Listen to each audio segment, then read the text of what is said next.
జంటై ఒకరి పంటై వెళ్ళావు.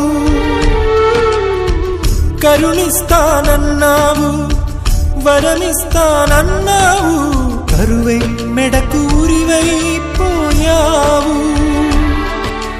దేవతలోను ద్రోహం ఉందని తేలిపావు, దీపం కూడా దహిస్తుందని తేల్చావు.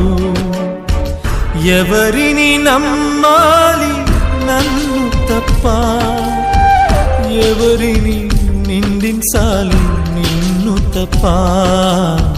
నువ్వంటే ప్రాణమని, నీతోనే లోకమని, నీ తోడే లేకుంటే బ్రతికేది ఎందుక?